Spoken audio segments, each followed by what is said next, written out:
Hello दोस्तों, आप सबका स्वागत है आपके अपनी यूट्यूब चैनल फिल्मी रिएक्ट्स में। तो कैसे हैं आप सब? उम्मीद है आप लोग अच्छे होंगे। मैं बिल्कुल अच्छी हूँ आप लोगों की दुआ से। तो दोस्तों, आप लोगों को पता है कल 5 जनवरी है और कल है पवन सिंह का बर्थडे। तो उनके बर्थडे के उपलक्ष्य में गाना है 5 के पार्टी हुई जन्मदिन में पवन सिंह के सृष्टि भारती बर्थडे स्पेशल सॉन्ग। तो पवन सिंह के बर्थडे स्पेशल सॉन्ग है ये। जल्दी जल्दी हम सुनते हैं, एंजॉय करते हैं, इसके बाद इसके बारे में बात करेंगे। उससे पहले चैनल को सब्सक्राइब करें, वीडियो को लाइक करें और कमेंट बॉक्स में जाके हैप्पी बर्थडे टू पवन भैया जरूर लिख के भेजें।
प्यारा गाना था कि 5 तारीख को पार्टी होगी क्योंकि जन्मदिन है पवन सिंह का। बहुत ही अच्छा लिरिक्स था और बहुत ही अच्छी आवाज़ थी, प्लस जो सारी वीडियो इन्होंने मतलब मर्ज करी थी वो बहुत अच्छा मैशअप मुझे लगा।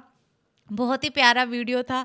आप लोगों को ये गाना कैसा लगा प्लीज़ मुझे कमेंट करके जरूर बताएं और बहुत सारी शुभकामनाएं दें पवन सिंह के बर्थडे की। उनको बहुत सारी विशेस दें, उनको स्पेशल फील कराएं। वो है ही स्पेशल, इनको और भी ज़्यादा स्पेशल फील कराएं।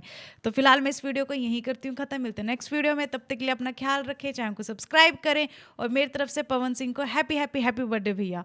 तो अपना ख्याल रखें, टाटा बाय बाय।